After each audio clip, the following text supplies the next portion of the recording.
Morning మ్యాగజైన్కి స్వాగతం. ప్రముఖ దినపత్రికలు వస్తున్న వార్తలు వెనకాల జరుగుతున్న పరిణామాలు చూద్దాం. ఈనాడు చూస్తే వైకాపా మాఫియా జైలుకే అన్నటువంటి వార్తను ప్రధానంగా హైలైట్ చేశారు. రాష్ట్ర ప్రభుత్వం అవినీతిలో కూరుకుపోయింది, వీళ్ళ అసమర్థత వల్లే పోలవరం పూర్తి కాలేదు, కేంద్రం ఇచ్చిన నిధులను పక్కదోవ పట్టించారు, రాష్ట్రంలో ప్రతి వ్యక్తిపై 2 లక్షల అప్పు, ఎన్డీఏ కూటమితో రాష్ట్ర అభివృద్ధి సాధ్యం, రక్షణ శాఖ మంత్రి రాజ్నాథ్ సింగ్ వ్యాఖ్యలు. వైకాపా అధికారంలోకి వచ్చాక రాష్ట్రంలో నేరాలు భయంకరంగా పెరిగిపోయి భూమాఫియా, ఇసుక మైనింగ్, లిక్కర్ మాఫియాలు విచ్చలవిడిగా విజృంభిస్తున్నాయి, రాష్ట్రంలో వాళ్లే పురోగమిస్తుండగా ప్రజలు అధోగతి పాలవుతున్నారు. ఇక్కడ ఎన్డీఏ ప్రభుత్వం అధికారంలోకి వచ్చిన వెంటనే వాళ్ళని ఖచ్చితంగా జైలుకు పంపించి తీరుతాం, లేదా వాళ్ళు రాష్ట్రం వదిలి పారిపోవాల్సిందే అని రక్షణ మంత్రి రాజ్నాథ్ సింగ్ హెచ్చరించారు. విశాఖలో బుధవారం మేధావులతో ఆత్మీయ సమావేశంలో అనకాపల్లిలో రోడ్ షో బహిరంగ సభల్లో ఆయన మాట్లాడుతూ వైకాపా ప్రభుత్వంపై నిప్పులు జరిగారు.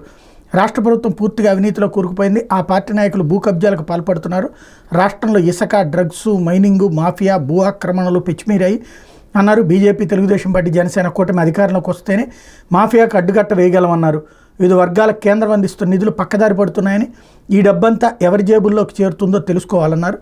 వైకాపా ప్రభుత్వం 13.5 లక్షల కోట్ల అప్పులు చేసిందని, రాష్ట్రంలో ప్రతి వ్యక్తి తలపై 2 లక్షల మేర అప్పు ఉందని ఆరోపించారు. వైకాపా ప్రభుత్వం ఖజానాను ఖాళీ చేసి ప్రజలపై పన్నుల భారం మోపిందని, చెత్తపైన పన్ను వేసి హింసించేదని విమర్శించారు. పోలవరం కోసం కేంద్రం 15,000 కోట్ల విడుదల చేసిన రాష్ట్ర ప్రభుత్వానికి చిత్తశుద్ధి లేక అది పూర్తిగా లేదు. విశాఖపట్నం, చెన్నై పారిశ్రామిక నడవా నిర్మాణం పూర్తయితే 1,00,000 కోట్ల పెట్టుబడులు, 10 లక్షల ఉద్యోగాలు వస్తాయి, కానీ రాష్ట్ర అలసత్వం వల్ల ఆశించిన మేరకు పనులు జరగలేదని వివరించారు. సాంస్కృతిక, పారిశ్రామిక, వాణిజ్య కేంద్రంగా ఉండాల్సిన విశాఖ డ్రగ్స్ రాజధానిగా మారడం దురదృష్టకరం. సిటీ ఆఫ్ డెస్టినీ ఇప్పుడు అంతర్జాతీయ డ్రగ్స్ సరఫరా కేంద్రంగా మారిపోయిందని రక్షణ శాఖ మంత్రి రాజ్నాథ్ సింగ్ మండిపడ్డారన్నటువంటి వార్తని హైలైట్ చేశారు. ఇకపోతే కొత్త వారు వచ్చారు. మెగా విభాగాధిపతిగా కుమార్ విశ్వజిత్, విజయవాడ సిపిగా పిహెచ్డి రామకృష్ణ నియమించిన కేంద్ర ఎన్నికల సంఘం. నిబంధనల ప్రకారం వ్యవహరించే అధికారులకు వీళ్ళకి గుర్తింపు. వీళ్ళిద్దరు ఎవరైతే మార్చినటువంటి వాళ్ళకి మంచి పేరు ఉంది అన్నటువంటి చెప్పారు. వీళ్ళు చేసే పనుల మీద రేపు పొద్దున మళ్ళీ అది తెలుగుదేశానికి ఇబ్బంది అయితే మళ్ళీ వీళ్ళు కూడా జగన్కి అమ్ముడుపోయారని రాయకుండా ఉంటే చాలు. అయితే జగన్ను ఓడించేందుకు ప్రజలు సిద్ధం, వైకాపాను భూస్థాపితం చేయడానికే మా శపథం. సింగవరం సభలో తెలుగుదేశం పార్టీ అధినేత చంద్రబాబు మే 13న ఫ్యాన్ స్విచ్ ఆఫ్ చేయండి, జనసేన అధ్యక్షుడు పవన్ కళ్యాణ్ పిలుపు. ప్రభుత్వ, ప్రైవేటు ఆస్తులను కొలగొట్టిన దోపిడీదారుడు, పరిపాలన చేతకాక జనాన్ని నట్టేట ముంచేసిన దుర్మార్గుడు జగన్ అని తెలుగుదేశం పార్టీ అధినేత చంద్రబాబు నాయుడు ధ్వజమెత్తారు. ఎన్నికల్లో చిత్తుగా ఓడించి వైకాపాను భూస్థాపితం చేస్తానని ప్రతిబూనారు. జనం కూడా జగన్ ఓడించి ఎన్డీఏ కూటమికి పట్టం కట్టేందుకు సిద్ధంగా ఉన్నారని చెప్పారు. అలాగే వైఎస్ని తిట్టిన బొత్స జగన్కి తండ్రి సమానులట అంటూ వైఎస్ రాజశేఖర రెడ్డిని అసెంబ్లీ వేదికగా తిట్టిపోసిన వ్యక్తి బొత్స సత్యనారాయణ. అట్లాంటి వ్యక్తిని తండ్రి సమానుడిగా సీఎం చెప్పారని పీసీసీ అధ్యక్షురాలు షర్మిల తప్పుపట్టారన్నటువంటి వార్తని హైలైట్ చేశారు. టోటల్గా నిన్న జగన్ది మేమంతా సిద్ధం యాత్ర పూర్తయింది, కానీ ఆ వార్త ఒక్కటి కూడా లేదు. కంప్లీట్ యాంటీ జగన్ పేపర్ అనడానికి సాక్ష్యం ఇంతకు మించి మరేమక్కర్లా. ఫ్రంట్ పేజీ కంప్లీట్గా ఒక్కటంటే ఒక్క వార్త కూడా సెకండ్ వెర్షన్కి అవకాశం లేకుండా చేయడం అన్నటువంటిది వీళ్ళకి సంబంధించినటువంటి సహజ సిద్ధమైనటువంటి అలవాటు. ఇకపోతే జేఈఈ మెయిన్స్లో తెలుగు వాళ్ళ సత్తా అంటూ జాతీయ స్థాయిలో 22 మందికి 100%, ఏపీ విద్యార్థులకు 9, 14, 20, 21 ర్యాంకులు తుది ఫలితాల విడుదల. ఇదివరకు ఫస్ట్ ర్యాంక్స్, సెకండ్ ర్యాంక్స్ వచ్చేసాయి, ఇప్పుడు 9, 14, 20, 21 దగ్గరికి వెళ్ళిపోయింది. ఇదేది జాతీయ స్థాయిలో పెట్టినప్పుడు ఇట్లా వస్తున్నాయి, అదే రాష్ట్ర స్థాయిలో పెట్టినప్పుడు ఫస్ట్ ర్యాంక్స్లో పోటీ పడతా ఉండేవాళ్ళు. అంటే జాతీయ స్థాయిలో ఇంకా మనం పోటీకి ఈ కార్పొరేట్ విద్యా సంస్థల వల్ల కావట్లేదని కనబడుతుంది. లేకపోతే ఓటమి కాసు కూర్చుంది అంటూ మైనింగ్ కమిషన్ల ఆరోపణలతో కాసు మహేష్ రెడ్డి సతమతం. ఎన్నికల కోడ్ వచ్చే ముందు ప్రారంభోత్సవాలు, శంకుస్థాపనలు, 5 ఏళ్లు కాలయాపన చేయడంపై ప్రజల నుంచి విమర్శలు, ఉత్కంఠ రేపుతున్న గురజాల పోరు అంటూ ఇది పెయిడ్ ఆర్టికల్స్కి సంబంధించినటువంటి అంశంలో ఒకటి.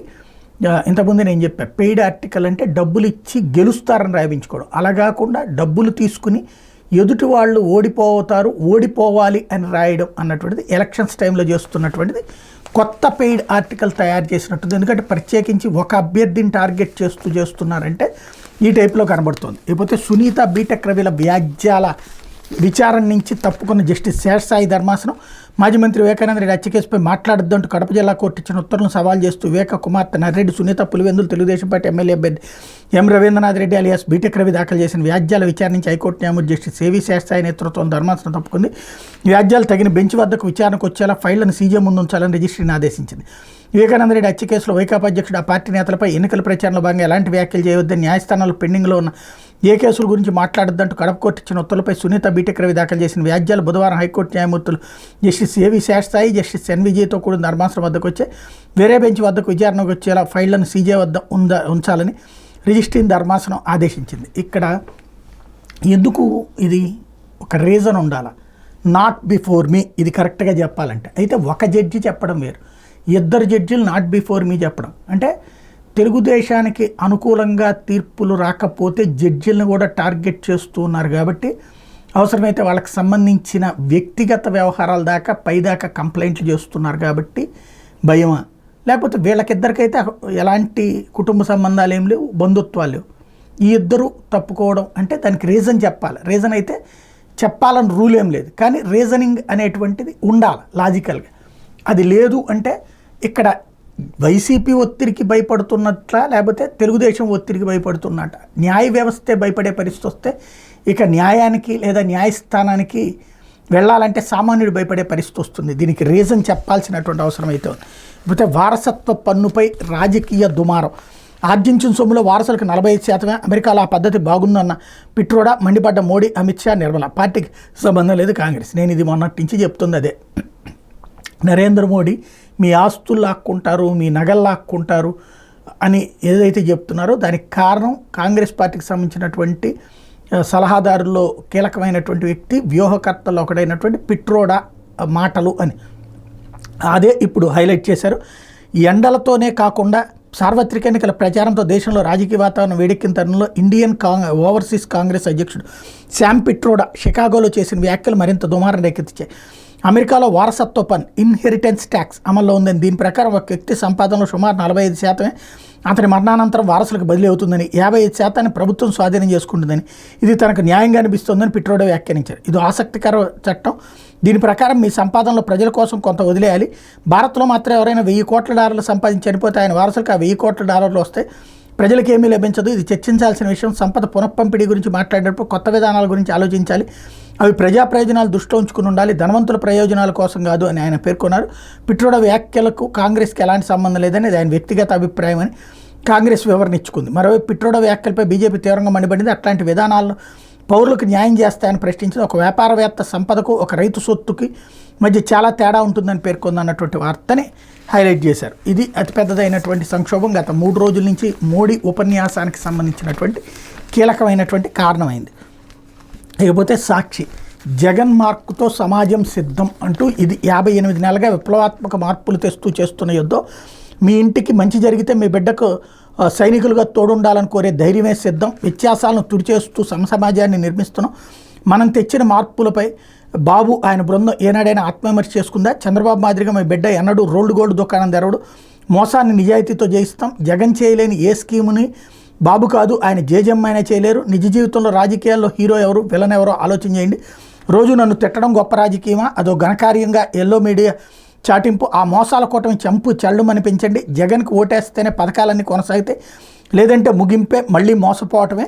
సమాజంలో ప్రతి రంగాన్ని మీ బిడ్డ ప్రభుత్వం అధికారం దక్కిన మొదటి రోజు నుంచి ఎలా సిద్ధం చేసిందో మీరే గమనించాలని కోరుతున్న. రాష్ట్రంలో ఎప్పుడూ చూడని మార్పులతో గ్రామస్థాయిలో వ్యవసాయ రంగం సిద్ధం. విప్లవాత్మక మార్పులతో మన గవర్నమెంట్ బడి సిద్ధం. గ్రామస్థాయి నుంచి వైద్య ఆరోగ్య రంగంలో అనేక విప్లవాలతో గవర్నమెంట్ ఆసుపత్రి సిద్ధం. పట్టణాలు గ్రామాల్లో ఇంటింటికి సేవలు అందిస్తున్న వాలంటీర్ల వ్యవస్థ సిద్ధం. ఏకంగా 1.35 లక్షల మంది శాశ్వత ఉద్యోగాలతో మన చెల్లెమ్మలు తమ్ముళ్ళు దాదాపు 600 రకాల సేవలు అందిస్తూ మన గ్రామాల సచివాలయాల్లో సిద్ధం. 58 నెలల్లో గ్రామ స్వరాజ్యం సిద్ధం. పట్టణాల్లో సైతం ఇంటింటికి పౌర సేవలు సిద్ధం. దేశ చరిత్రలో తొలిసారిగా లంచాల వివక్ష లేకుండా 2.7 లక్షల కోట్ల రూపాయలు ఇంటింటికి డోర్ డెలివరీ చేసిన వ్యవస్థ సిద్ధం. 1వ తేదీనే ఇంటికే వచ్చి 3,000 పెన్షన్ ఇచ్చే వాలంటీర్ల వ్యవస్థ సిద్ధం. ఇది మీ బిడ్డ ప్రభుత్వం సమాజాన్ని సిద్ధం చేసిన తీరు అంటూ హైలైట్ చేశారు. సిక్కోల్లో జనసంద్రం, అట్లాగే వార్ వన్ సైడే అంటూ సీఎం జగన్పై ఉత్తరాంధ్ర వాత్సల్యం. ఉదయం 6 నుంచే జనంతో కిక్కిరిసిన అక్కివలస బస శిబిరం. వైఎస్ఆర్సీపీలో టీడీపీ, జనసేన, బీజేపీ నేతల చేరికలు. రేపు జనప్రబంధన మధ్య జైత్రయాత్రలా సాగిన సీఎం జగన్ మేమంతా సిద్ధం. బస్సు యాత్ర 22 రోజుల్లో 23 జిల్లాలు, 86 నియోజకవర్గాలు, 2188 కిలోమీటర్లు దూరం సాగిన యాత్ర అన్నటువంటి వార్తని హైలైట్ చేశారు. లేకపోతే అసామాన్యులు అంటూ వైఎస్ఆర్సీపీ తరపున అభ్యర్థులు నిరుపేదలు, సొంత ఇల్లు, ఎలాంటి నగలు లేని మడకసిర అభ్యర్థి ఎర్రలక్కప్ప, సింగనమల అభ్యర్థి వీరాంజనేయులు పరిస్థితి కూడా ఇంతే. రంపచోడవరం అభ్యర్థి ధనలక్ష్మి ఆస్తులు 53 లక్షలే. మైలవరం అభ్యర్థి తిరుపతిరావు ఆస్తి 4.27 లక్షలే. పాడేరు అభ్యర్థి విశ్వేశ్వరరాజుకి 50.98 లక్షలు. టీడీపీ అభ్యర్థులు కళ్ళు చెదిరే ఆస్తి పరులు అన్నటువంటి వార్తని హైలైట్ చేశారు. లేకపోతే నేటితో ముగియనున్న నామినేషన్ల ప్రక్రియ. రాష్ట్రం లోక్సభ అసెంబ్లీ స్థానాలకు నామినేషన్ల ప్రక్రియ గురువారం ముగియబోతోంది. బుధవారం వరకు అసెంబ్లీకి 3644, లోక్సభకు 654 నామినేషన్లు దాఖలైంది. అయితే ముగిసిన రెండో దశ ప్రచారం 89 స్థానాలకు 26 పోలింగ్. దేశంలో రెండో దశ ఎన్నికల ప్రచార గడువు ముగిసింది. 13 రాష్ట్రాల్లోని 89 స్థానాలకు ఏప్రిల్ 26వ తేదీన పోలింగ్ జరగబోతోంది. కాంగ్రెస్ నేతలు రాహుల్ గాంధీ, శశి థరూర్, కేంద్ర మంత్రి రాజీవ్ చంద్రశేఖర్, బీజేపీ నేతలు తేజస్వి సూర్య, హేమమాలిని, కర్ణాటక మాజీ సీఎం కుమారస్వామి తదితరులు ప్రముఖులు పోటీ చేస్తున్నారు అన్నట్టు వార్తని హైలైట్ చేశారు. అయితే ఏపీలో బీజేపీకి బాబే లీడర్ అంటూ దేశమంతా మోడీకా పరివార్, ఏపీలో మాత్రం చంద్రబాబుకు అప్పగించిన పురంధేశ్వరి సొంత పార్టీ నేతలు కాదని బాబు అద్దె నాయకులకు పార్టీలో సీట్లు, కూటమి కట్టిన బీజేపీ సీట్లు టీడీపీ నేతలకే.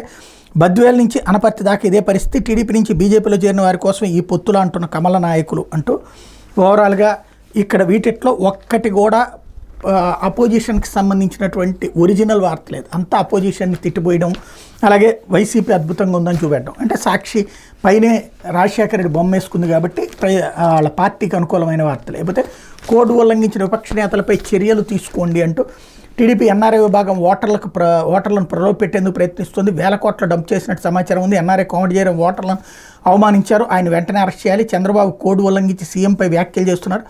పవన్ జాతీయ జెండాను అవమానించారు. ఎన్నికల కమిషన్కి వైఎస్ఆర్ కాంగ్రెస్ పార్టీ ఫిర్యాదు అన్నటువంటి వార్తని హైలైట్ చేశారు. ఇకపోతే ఆంధ్రజ్యోతి వచ్చేటప్పటికి స్వర్ణాంధ్ర సాకారం కోసం బాబుని మళ్ళీ రెప్పిద్దాం, ఇప్పుడు కొంచెం మార్చారు. ఇకపోతే ధరలు తగ్గాలంటే జగన్ పోవాలి, అప్పుడే పేదలకు మనుగడ, 5 కోట్ల ప్రజల కోసమే కూటమిగా వస్తున్నాం బాబు. ఉత్తరాంధ్ర గేట్వే భోగాపురం, జగన్ నాడు ఎయిర్పోర్టును వ్యతిరేకించాడు, భూముల ధరలు పతనం చేశాడు. ఆ వెంటనే ఆయన అనుచరులు తక్కువకు 100 ఎకరాలు కొన్నారు, గద్దెనెక్కాక ప్రభుత్వ భూములు దోచాడు. మేము వచ్చాక ఏడాది కాలం విమానాశ్రయ నిర్మాణం పూర్తి. అయోధ్యలో రామాలయం నిర్మిస్తే రామతీర్థంలో రాముడి తల తీసేశారు. 160 దేవాలయాలపై దాడులు, భక్తుల మనోభావాలపై దెబ్బకొట్టారు. నేను పోరాడితే కేసు పెట్టారు, అర్చకులను కూడా వదలడం లేదు. తండ్రి బాబాయ్ మన్నాలపై శవరాజకీయాలు, టీడీపీ అధినేత నిప్పులు అన్నటువంటి విషయాన్ని హైలైట్ చేశారు. బట్ జగన్ అరెస్ట్ ఖాయం, ఇది మోడీ గ్యారంటీ. వంచక ప్రభుత్వాన్ని గద్దె దింపుదాం, రాష్ట్ర ప్రభుత్వం కోసమే మా పోరాటం, రాష్ట్ర భవిష్యత్తు కోసమే మా పోరాటం అంటూ పవన్ స్టేట్మెంట్ హైలైట్ చేశారు. లేకపోతే బతికున్నా చచ్చినా పన్ను, కాంగ్రెస్ మధ్యతే మధ్యతరగతి సంపదపై పంజా. మోడీ అమెరికాలో 10 కోట్ల ఆస్తి ఉన్న వ్యక్తి చనిపోతే అతని వారసులకు 45% వారసత్వంగా వస్తుంది, మిగతా 55% ప్రభుత్వ ఖజానాకి వెళ్తుంది. అది చాలా ఆసక్తికరమైన చట్టం అంటూ ఏఎన్ఐ ఇంటర్వ్యూలో కాంగ్రెస్ నేత శామ్ పిట్రోడా స్టేట్మెంట్ ఇక్కడ హైలైట్ చేశారు. అట్లాగే మోడీ భయపడుతున్నారు అంటూ ఎన్నికలు తన చేతుల్లోంచి జారిపోతున్నాయని గుర్తించారు. అందుకే అడ్డగోలుగా అబద్ధాలు, అధికారంలోకి రాగానే కులగణం చేస్తాం.